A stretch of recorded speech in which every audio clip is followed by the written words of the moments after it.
Хабарымызды жалғастырамыз. Ұлттық мереке республика күні өңіріміздің әр ауылында сән салтанатымен аталып өтеді. Облыс аумағында бірнеше жаңа нысандар ашылып, түрлі мәдени шаралар ұйымдастырылады деп жоспарланған. Бұл жөнінде бүгін өңірлік коммуникация орталығында өткен брифинг барысында белгілі болды.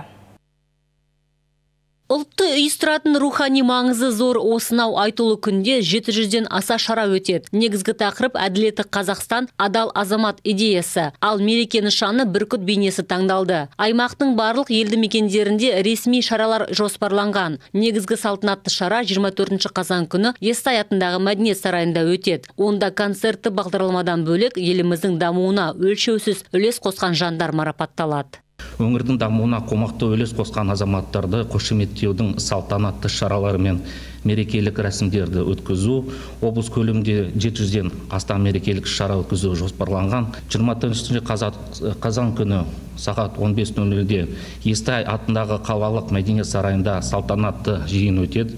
Аталмыш жиын өңіріміздің үздік белсенді азаматтарды мемлекеттік наградалармен марапаттау және облысымыздың әлеуметтік экономикалық дамуына үлес қосқан тұрғындарға Павлодар облысының құрметті азаматы атағын табыстау рәсімінен басталып, соңы мерекелік концертке ұласады. Ел мерейін асқақтатқан мереке күні өңір өнерпаздары ән мен күйден шашу шашып, көпшілікке көтеріңкі көңіл күй сыйлайды. Сұлтанмахмұт Торайғыров атындағы облыстық кітапханасымен рухы биік қазақ елі кітап көрмесі, тәуелсіздік құдіреті және ордайлы елім отаным викториналары, менің елім байтақ жерім патриоттық сағаттары, Бұхар Жырау атындағы әдебиет және өнер музейі мен мәңгілік жаса қыран елім Қазақстаным, Нұрмұхамбетов атындағы Павлодар облыстық көркем сурет музейінде жас мүсінші, Қазақстан Республикасында суретшілер одағының мүшесі Сарбасов Даниярдың Атамекен атты дербес көрмесі.